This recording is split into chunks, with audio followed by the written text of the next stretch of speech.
Hey, gorgeous friends, welcome to another episode of the Brazen podcast. I'm so glad that you're here for this special episode all about dating during the election.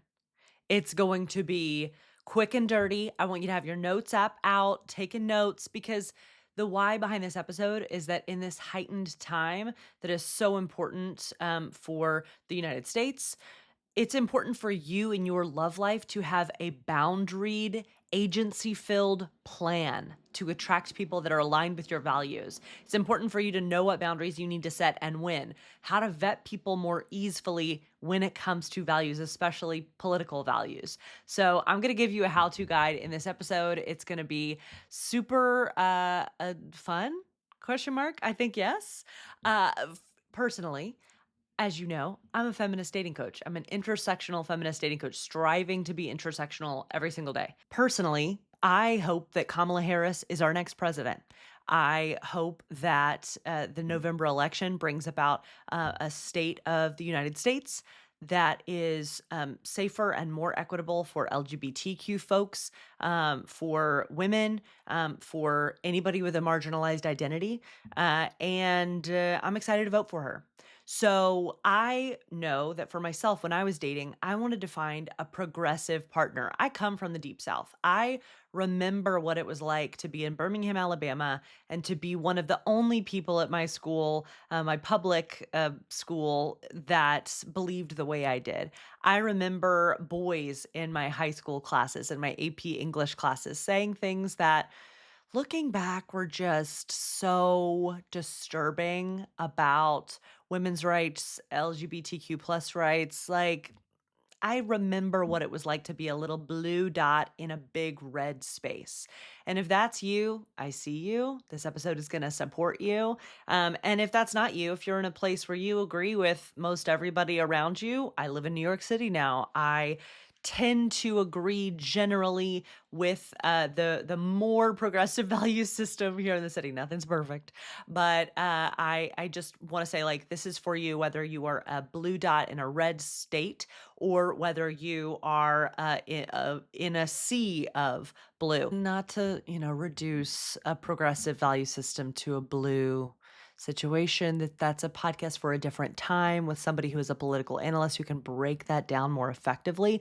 I'm talking about, if you have progressive values, if you want to date somebody with progressive values like I did in my dating life, most all of my clients want to do, then this episode is for you. So I want you to know what questions to ask, when to ask them, and how to set boundaries. And the first step in this process is to know your own boundaries, to know your own preferences. Okay, that's the first step. You got to know your essence-based preferences. If you don't know, you should listen. You get to listen to episode 135, which is a deep dive on all things EBPs, or essence-based preferences. Basically, this is defining how you want to feel inside of the right relationship. What values, personality traits do you want, and how do those generally make you feel?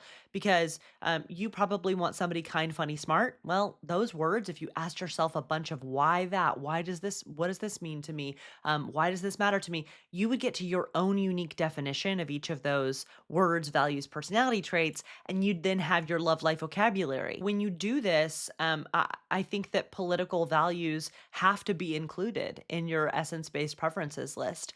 Someone who is compassionately curious, which is an essence-based preference root word that a lot of my clients come to. Your definition of that word, compassionately curious, might mean they care about the well-being of others around them. They care about the rights of others around them in this specific way, fill in the blank. They go up to somebody solo at a party and make sure they feel included in the micro, and in the macro, they donate to causes that create a better world. They donate to an abortion fund, or they're passionate about expanding voter rights. And so they donate and volunteer their time for an organization that helps get people registered to vote or brings people to the polls. Like, just imagine for yourself, how might your essence-based preferences include political preferences?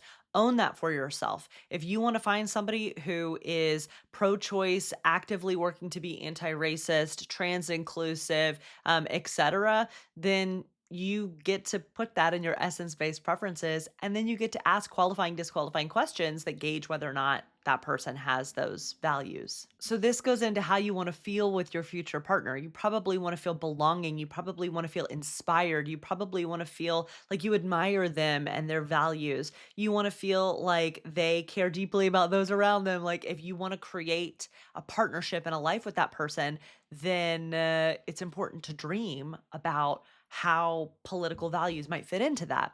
Now, again, listen to episode 135 on a full deep dive into essence-based preferences, where you'll not only create, the political side of what you want, but you'll also create such a robust like vision for your future partnership that will guide you toward the right people, settle proof your love life in the process, and allow you to know who to bless and release more swiftly. You can also pick up my book, Thank You More Please, for a full chapter on essence-based preferences that will really help in this process. Now, it's got to be said that some people's boundaries will not be other people's boundaries, obviously. Some of my clients are fine with somebody more conservative in some ways and more progressive or liberal in other ways. And some aren't. Know yourself. I'm not prescripting anything here. I'm just offering like my side of the street with how I would go about it and how I did go about it when I was dating. When do you need to bring up politics and dating? I asked my online community. I got a lot of questions about like, when is it the right time?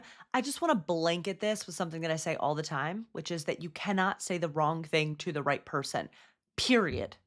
So the right person for you will be able to ask follow-up questions, will be able to ask for clarity if they need it, will have a response that is respectful and caring and thoughtful. The wrong person for you will be like, why did you just ask that? So here's when to bring up politics in dating.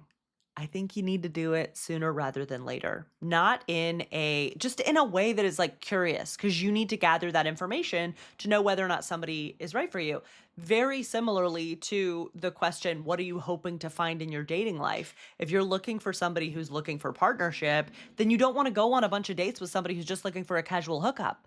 Again, looking for a casual hookup is totally fine. If you're looking exclusively for a serious relationship, or you are cool with a hookup, but you really want to date to find a partner, then you need that on the table, like before your first date, or at least on your first date. Same with political preferences. I know for those who are specifically in places that are more Republican or red at this time during the election, it can feel like a nerve-wracking thing. Again, I remember growing up in Birmingham, Alabama, what it was like to disagree with most people around me and how uncomfortable that was. Look, we are where we are. You are in the spot that you find yourself in. And I think it's important to ask these questions early, no matter where you are, to get clarity, to know who to bless and release more swiftly on their journey to find the right people for them. So you can find the right people for you. So I recommend putting it in your profile, and I'm going to show you how. I recommend asking qualifying, disqualifying questions early, and I'm going to tell you which ones. The best time to find a progressive partner is during an election, because people are more likely to be sharing their value system and what they care about more readily and out loud. How do you find a progressive partner during an election season like right now? You know your preferences, you ask the right questions, and you listen to your gut, and you bless and release someone who doesn't align with where you're going, period. I also want to say that if you don't want to date during this time, that's perfectly fine too. Do an intentional dating detox around this time. You can listen to episode 162 of the Date Brazen podcast for the complete dating detox guide if you just want to take a break and reset your nervous system. You can also get my book. Chapter 1 is the dating detox chapter. So you'll be ushered into a luxurious dating pause with that tool. So here are a few guidelines when dating during an election. You're for the few, not for the many. As always, you are for the few, not for the many. Be selfish. Want what you want. Give yourself permission to want the kind of partnership that you want in alignment with the values that you want. You don't have to settle for somebody who is out of alignment with your values if that's important to you. Be specific. Ask questions and care for your nervous system. again. You cannot say the wrong thing to the right person. So here's how to put your political values, your progressive values in your dating profile. I'm going to give you two examples from clients of mine that we worked on this skill with. So one of the prompts that Bumble and Hinge both, those are the two dating apps that I recommend, not because they're better than the others, just because they're easy to use. There's a ubiquity associated with them. A lot of users means that you have more access to people who are on dating apps because they have more users. There's, again, so much more to say about dating apps, but I'll leave it there. You can listen to episode 121 of the Date Brazen podcast for a full deep dive on dating apps Ask Me Anything. So, prompts to put in your profile and then your answers that can point to progressive values to vet people. You should leave a comment if is a great one. And this was this client's answer. You're excited to meet an American. This was an American abroad living in another country. You're excited to meet an American with a Southern accent, a little mystical witchy aura, think Stevie Nicks, and someone who is passionate about progressive politics. You can insert in that third one, like passionate about fighting for a woman's right to choose, or passionate about expanding voting rights, passionate about LGBTQ plus rights, passionate about fill in the blank, whatever you're passionate about. Another option is the prompt, the sign of a good date is, and this client wrote, a conversation that goes to a million places, could include our families, right? Pointing to family oriented. You're looking for a lot of values in this process. Our families, best place for Indian takeout in DC, season 2 of Love is Blind, right? You've got this like, our family's very family oriented, best place for Indian takeout. Like, let's try new food together. Let's try amazing food together. This is some food that I love. In DC, season 2 of Love is Blind, kind of this like high low, somebody who is looking at like fun, trashy TV potentially. And the last thing they said is, and expanding voting rights. This client was very passionate about expanding the right to vote and helping get out the vote. And so to recap, conversation that goes to a million places could include our family's best taste place for Indian takeout in DC, season 2 of Love is Blind, and expanding voting rights. You could also insert something else there that you're passionate about.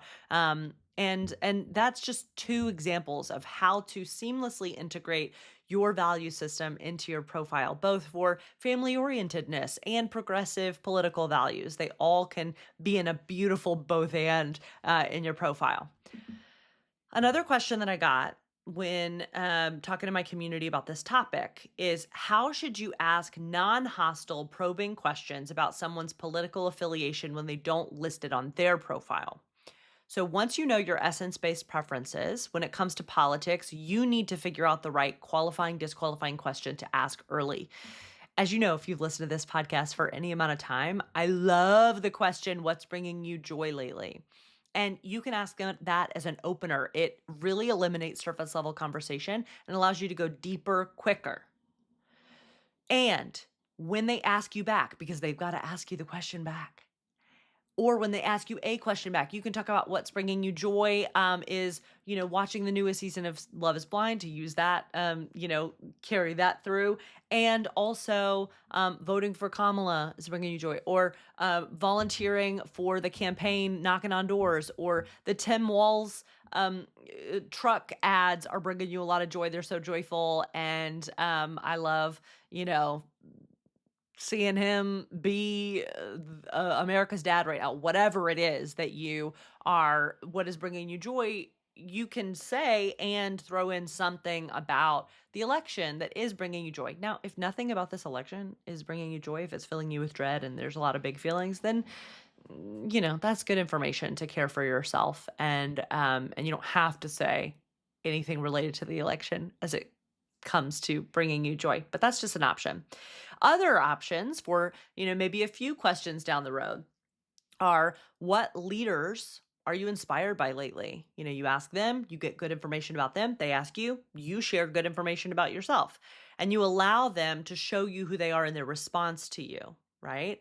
If their response is generous and a yes-anding, then keep going. If it's a shutdown, anger, why would you say that? Then it's a pretty good sign to bless and release. What have you been reading lately? What have you been reading lately? Great qualifying, disqualifying question. If you had $1 million to donate, where would you give? Amazing question. And by the way, you need to know these answers for yourself. How would you answer? Where would you donate $1 million?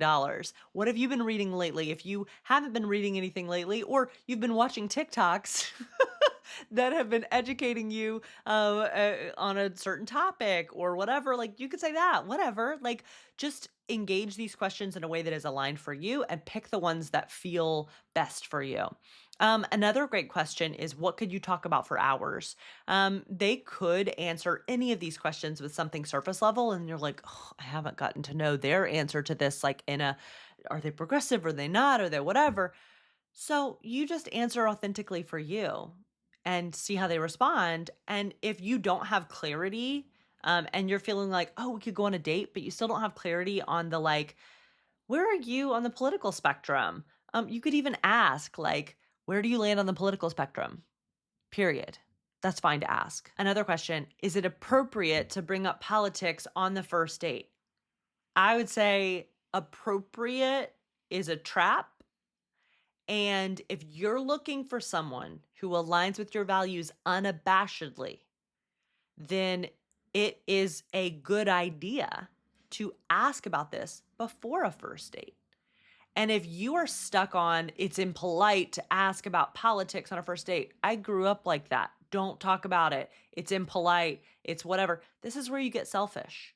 And you say, this is not just some game. This is who I'm spending my precious time with. This is who I am going on a date with. And this is who I am sharing a little bit of my heart with. It's very vulnerable. And it is appropriate for me to be clear and boundaried around this, right? So instead of asking, is it appropriate to ask this? Ask yourself, what is appropriate in response to my own desires? Okay, a couple more questions that I got that I want to answer on managing political differences. How do you de-escalate heated political conversations on a date? Sometimes it happens, and I really think that it depends on the level of heat that we're talking about, right? Because again, you're looking for somebody who can respectfully engage in conversation. You're looking for somebody who can, who aligns with your values, obviously. And if you're on the date and you realize, oh, wow, we don't really align on that value, you're looking for somebody who's able to like engage respectfully. If it becomes disrespectful or it becomes, sort of there's anger on the part of the other person that is really activating for you or what have you, you can always leave the date. You can always go to the bathroom, take a deep breath, come back, say, hey, I'm going to go. Wishing you the best. You don't have to stay on the date. You can leave early.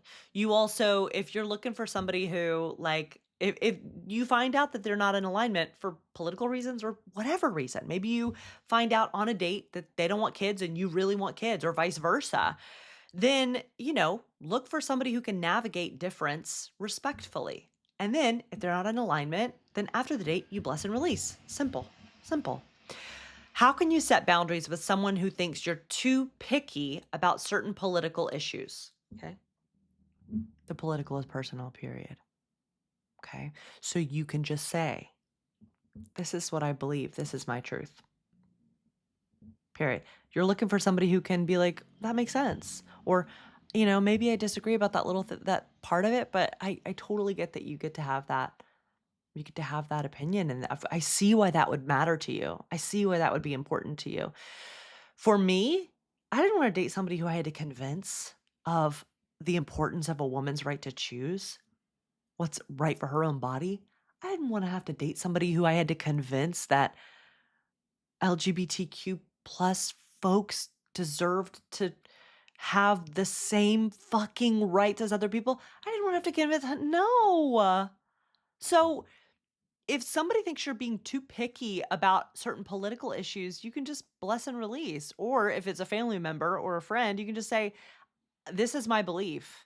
And you can even say, it baffles me that you would judge me having a belief just like you have a belief, number one. Or you could just say, I don't want to talk about this anymore with you if it's a loved one that you that you're not trying to date. So depending on the conversation, you can leave the date or the conversation. Period. Okay. So I think overarchingly, this is about giving yourself permission to want what you want, knowing your essence-based preferences, knowing what questions you're going to ask somebody to vet them based on what you want in political ways and all ways. And then trying, getting messy, asking questions, really leaning into the fact that you can't say the wrong thing to the right person. And the more you can lean into this strategy of like, I have clarity, I know that I want this. I ask these questions. I'm looking for this feeling in their response. I'm looking for this clarity in their response. And if I don't get it, I bless and release. This step by step process allows you to be surprised by the right person and allows you to end up with someone who is in alignment with what you want. So it's open to being surprised by the right person without getting out of alignment with your values. So I hope this felt like you could like lower your shoulders and like unclench a little bit. And again, you don't have to date during this time. It can be a really hard time to date. I remember, in the past 7, 8 years going through a lot of these election cycles, it can be a very activating time to date depending on where you live in the US or around the world. I have clients in Canada who are asking me the same questions, clients in the UK and in Europe who are asking the same questions. So it's important to go through this process of knowing your own brain, setting the boundaries, asking the questions, blessing and releasing when you have clarity, and or moving forward when you have clarity that they're in alignment. So the advice that I'm giving in this podcast is the same advice that I give every single day, just with a political flair. But know that everything is everything. The way we do one thing is the way we do everything. So the more clear with what you want, the more boundary you can be, the more that will impact your whole life positively, not just in your dating life and not just during an election season. So I can't wait to hear your thoughts on this episode. And if you have any more questions about this topic, you can DM me on Instagram at DateBrazen. And if you're curious about this process and how to build EBPs, essence-based preferences, and how to build qualifying, disqualifying questions that get to the essence-based preferences, and then how to use a dating app with more confidence and agency, and how to date in person with these tools and skills, then you're going to love my book, Thank You More Please, A Feminist Guide to Breaking Dumb Dating Rules and Finding Love. It is out everywhere books are sold right now, and you can grab your copy and go to datebrazen.com/book to get a special bonus. So whether you get the ebook, the audiobook, which I recorded, or the physical copy, you can go to datebrazen.com/book to get this special bonus called my podcast listening guide, where I outline 10 top issues that you probably are facing in your dating life and exactly which Date Brazen podcast episode to listen to solve that problem within 5 to 10 minutes. You're going to love this guide. It is super comprehensive and totally free as a bonus when you get my book. So go get the book anywhere books are sold, and go to datebrazen.com/book to get your hands on that juicy bonus as well. You've got this and I've got your back. Bye.